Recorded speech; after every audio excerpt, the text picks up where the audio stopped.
The Caribbean is on the brink of a heated showdown, fueled by provocative military moves. But what ignited this precarious situation? Venezuela's escalating threats and aggressive maneuvers have forced the U.S. to respond with force. Recently, tensions surged when two Venezuelan F-16 fighter jets flew ominously close to the USS Jason Dunham, a U.S. Navy destroyer. This provocation took place just days before the U.S. deployed 10 advanced F-35 fighter jets to the region. The timing couldn't be more critical. Imagine standing on the deck of a naval ship, the air thick with tension, as you catch sight of enemy aircraft streaking past. These military confrontations came dangerously close to breaching established engagement protocols, a red line neither side can afford to cross. Days of close calls raised alarms in the Pentagon. One official classified Venezuela's maneuvers as dangerous and unpredictable, a chilling reminder of how quickly a slight miscalculation could spiral into chaos. In a stark warning, the U.S. administration declared that if Venezuelan pilots endangered their vessels, they would be shot down without hesitation. If they put us in a dangerous situation, they will be shot down, warned then-President Trump, a statement echoing across the diplomatic landscape. The U.S. message was twofold: show strength while minimizing risk. But why did Venezuela risk this military escalation? Perhaps to rally internal support amid mounting pressures at home. Caught between the need to appear strong domestically and the reality of potential catastrophe, Caracas faces a balancing act that could unravel at any moment. As U.S. Navy warships and F-35 jets maintain a watchful presence, Venezuela's military is ramping up its surveillance, scrambling its forces as if prepping for the inevitable storm. This isn't just a game of arrogance at sea, it's a high-stakes gamble. The U.S. strategy hinges on technological superiority and precise intelligence gathering, utilizing the F-35's advanced capabilities to create a multi-layered sensor network. This network makes even the tiniest vessels in the sea visible to a more extensive military framework. But if you think the U.S. response is merely a show of force, consider this: the presence of nuclear-powered submarines in the area adds a layer of stealth and unexpected firepower. Each vessel and aircraft is a cell in a body working to send a clear signal. The U.S. is ready for crisis management, prepared to act decisively if provoked. Yet, as the stakes rise, so do the dangers of miscalculation. Every flight path and elevation maneuver becomes a razor-edge decision that could instigate a full-blown conflict. Both nations tread a fine line between assertiveness and aggressive misinterpretation, and in this high-octane atmosphere, what happens next? Will Venezuela continue its defiance, or could domestic pressures lead to a de-escalation? Each passing day adds to the tension. Local and regional leaders watch with bated breath, fearing that open confrontation could devastate economies and lives. The stakes are rising, and the world waits to see who will fold first in this dangerous game of brinkmanship. Earlier, we saw how close Venezuelan fighter jets soared perilously near the U.S. destroyer, forcing American defenses to respond with support from regional airbases. This bold chess move was a message carved in steel and radar echoes, a firm warning and an exact log of every risky flight. Close passes like these don't just jam radar and optical sensors, they ratchet up human error and edge dangerously toward unintended war. Now, even a sudden twist in the sky can appear as a threat to ships below, turning this tense scene into a powder keg. Washington's words strike a careful balance, steadfast deterrence without igniting a catastrophe. Meanwhile, Caracas teeters on a razor's edge, struggling to impress its people at home while juggling peril on the international stage. This precarious dance won't last. Soon, either cold military orders will kick in or political forces must cool the blaze. The U.S. surely foresaw this volatile script, keeping both sleek fighter jets and warships poised for swift reaction to Venezuela's provocative flights. The airspace tension isn't just a blip on radar, it's a shifting battlefield, including invisible realms where electronic eyes scan relentlessly. The catalyst? The arrival of 10 cutting-edge F-35 fighters in the Caribbean. These aren't just airplanes, they're flying command centers. Fifth-generation technology means they're not only lethal in attack but masterful in gathering intelligence, conducting surveillance, and knitting together a digital web of sensors across ships and shore bases. Picture a multi-layered sensor cloud, each node alerting the fleet to every flutter or shadow at sea. This network strips away tactical surprises, locking even small, nimble targets into a comprehensive track. When one F-35 spots something, the entire force sees it too, widening the window to plan swift strikes, especially against the drug cartels sprawling between sea and shore. This isn't empty talk, the deterrence message gains teeth, grounded in cold, hard technical power. Though 10 planes may seem a small squadron, their impact on decision-making and real-time visibility is enormous. Every commander in the region feeds from this shared pool of information. For Nicolas Maduro, this network might just be a waking nightmare, a high-tech trap tightening around his operations. But the current administration isn't resting on this show of force alone. Far from it. Beyond the visible fleet, the U.S. is holding back even greater muscle, considering the creation of a sprawling naval base in the Caribbean. This hints at a deeper game, waiting for the right moment to pull out all stops while keeping most cards just below the surface. What will Caracas do when the curtain rises on this next stage? Will Maduro's gamble pay off, or is Venezuela spiraling toward a confrontation it can't control? The stakes have never been higher, and every move now echoes with tension that could ripple through the entire hemisphere. Previously, we learned that the arrival of advanced stealth fighters in the Caribbean set a stage that could turn into a nightmare for Maduro. Yet, the U.S. held back from unleashing its full military might, hinting at even bigger moves underway. Now, imagine this, 7 or 8 U.S. warships slicing through restless Caribbean waters, carrying more than 4,500 highly trained sailors and Marines ready to jump into action. These aren't just any vessels, guided missile destroyers and amphibious units form the battle-hardened core of a sophisticated patrol force. But the silent shadow lurking beneath the waves steals the show. A nuclear-powered attack submarine has been stealthily deployed there. It moves like a ghost in the deep, capable of striking from surprise angles, and its true value lies in intelligence gathering and intercepting enemy signals, amplifying the power of surface fleets many times over. This isn't a mere show of force, it's a razor-sharp message. The U.S. is prepared to carefully manage any crisis, keeping tight control over escalation. At the same time, this is a warning shot to every non-state actor in cartel plotting in these waters: your moves are being watched. The U.S. hasn't taken cartel targets off the table. All these military chess moves happened in just a matter of days, sending tension soaring to new heights. So, what is Venezuela's response to this mounting pressure? Caracas isn't frozen in place, but the options are narrow and risky. The earlier provocative F-16 flyovers near a U.S. destroyer were only the beginning. Venezuelan defense chiefs revealed a surge in patrolling both coastal and territorial waters. Naval assets increased, patrol hours stretched longer, and coastal radar systems alongside air surveillance chains were cranked to the highest state of alert. On land, security forces swelled significantly, especially along the tense Colombian border. Can Venezuela match the sea's stealthy predators and air power with heightened patrols and internal forces? Or is this just a desperate show of strength before a storm that no one can control? The Caribbean is holding its breath, waiting for the next move in this high-stakes game. Previously, we saw Venezuela ramp up its naval patrols and boost coastal surveillance, while beefing up security forces along the Colombian border. Now, imagine 15,000 personnel actively deployed both at sea and on land.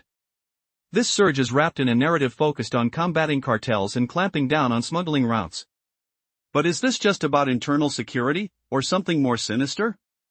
Decision-makers seem determined to broadcast strength abroad and control at home simultaneously. It's a balancing act loaded with tension. Enter the militia card.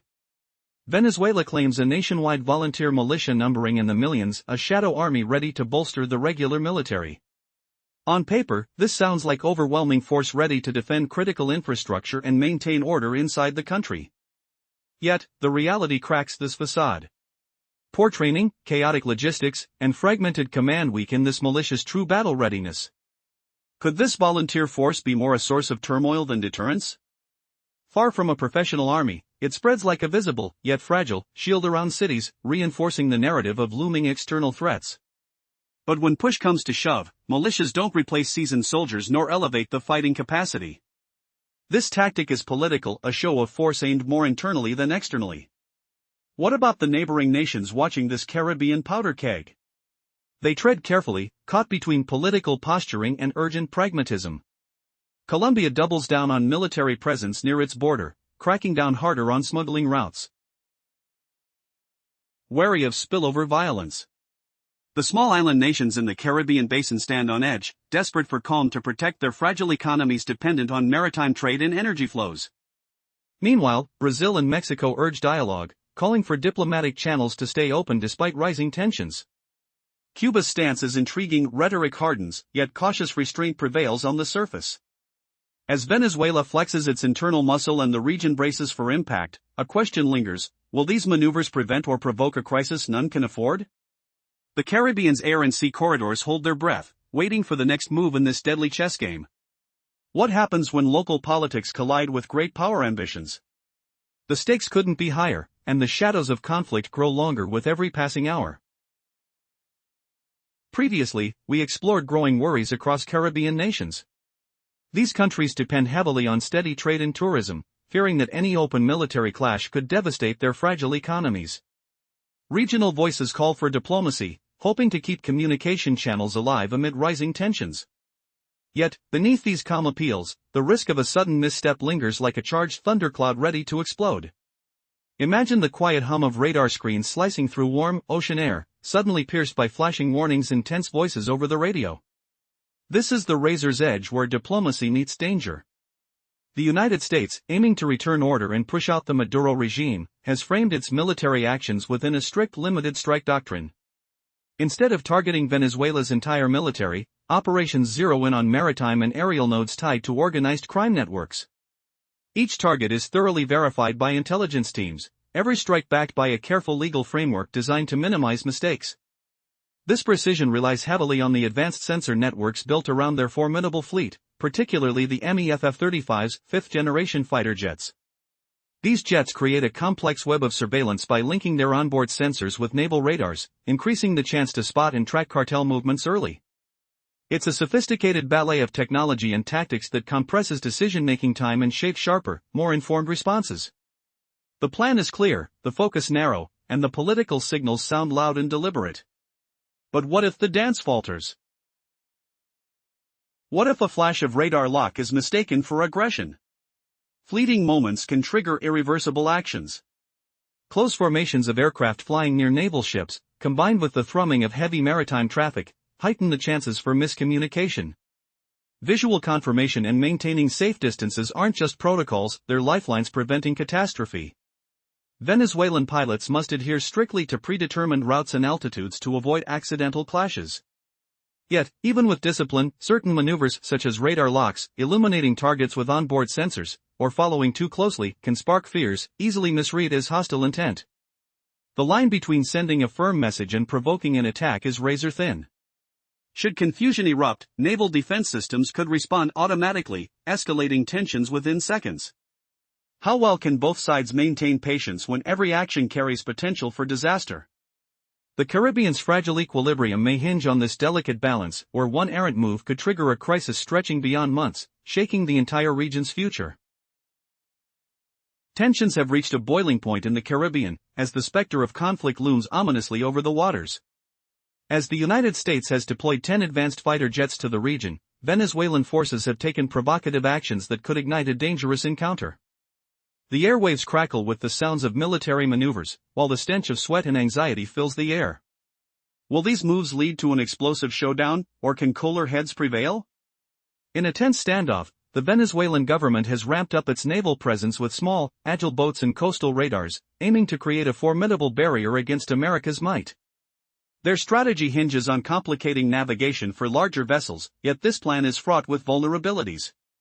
Electronic warfare looms like a dark cloud, ready to disrupt communication and coordination.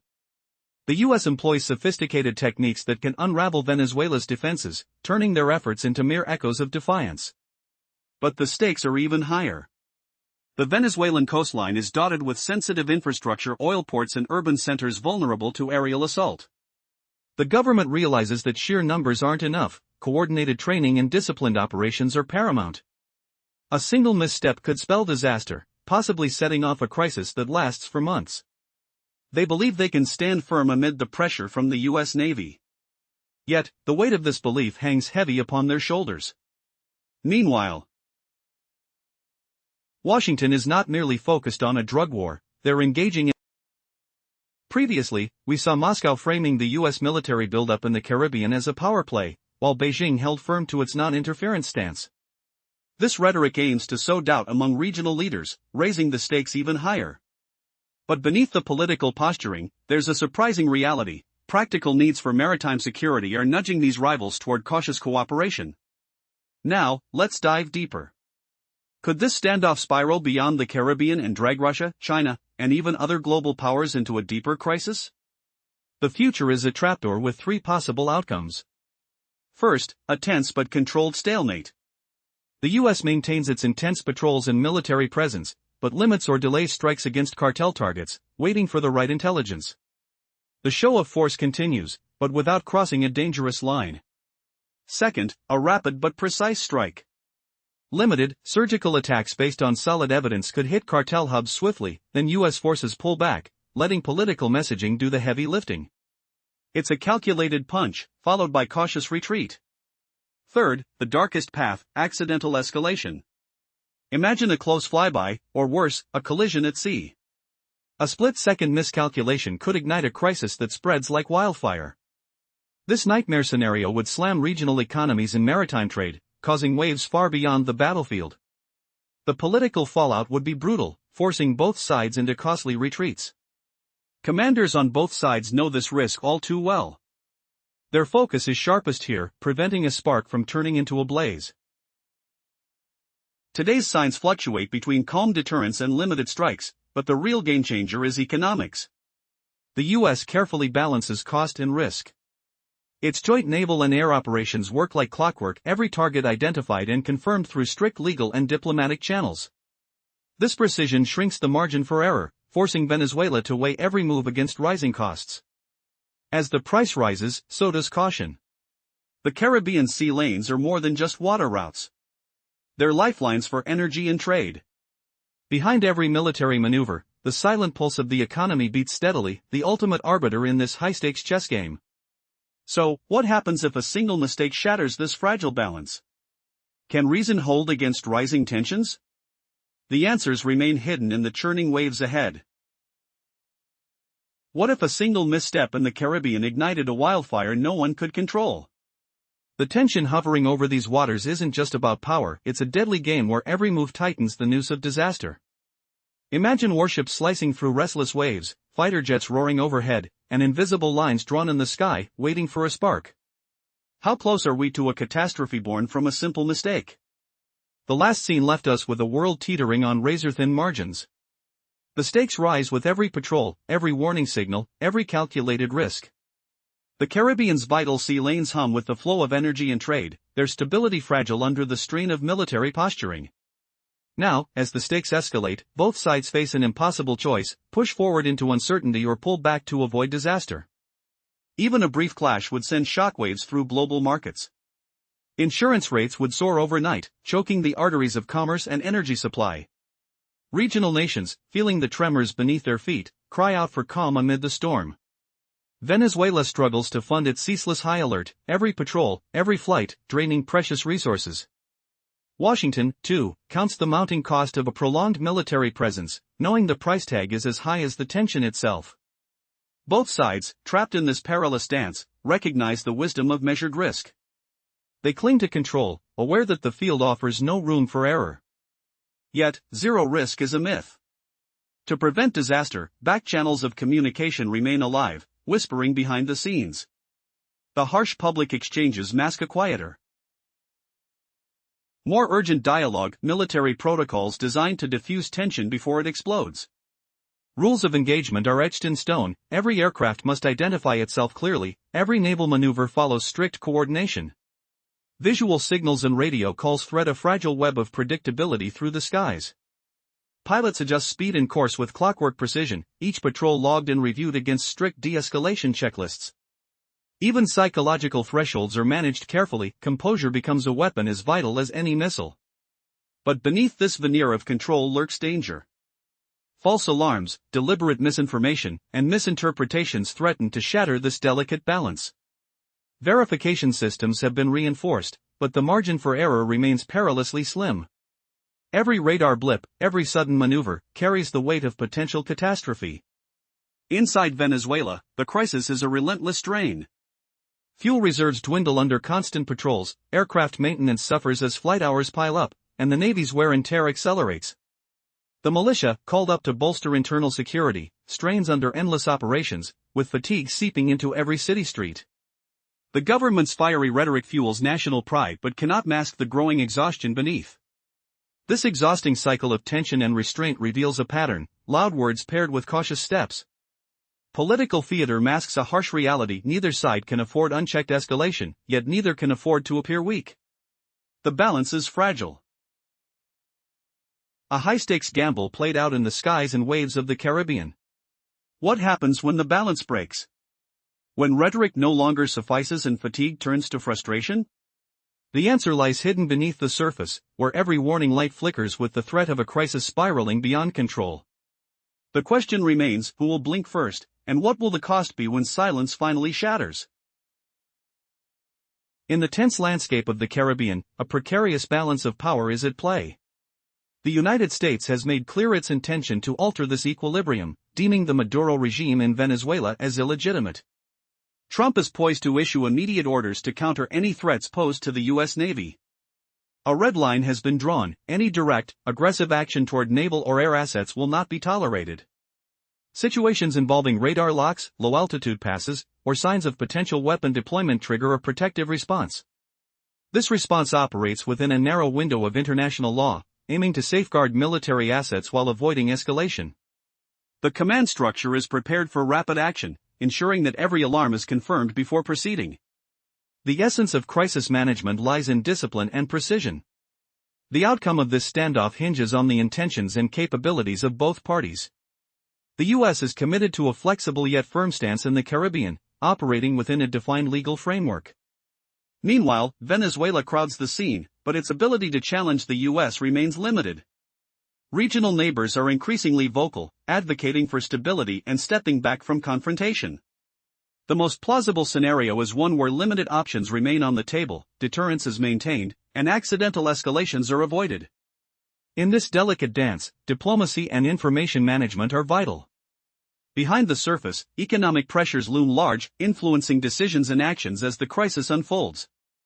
As tensions rise, what will it take to spark a full-blown conflict? Will the careful strategies of both sides hold, or is a misstep on the horizon? The stage is set for a dramatic showdown, where the stakes are incredibly high, and one wrong move could change everything. The air crackles with anticipation as the players move. What fate awaits the Caribbean?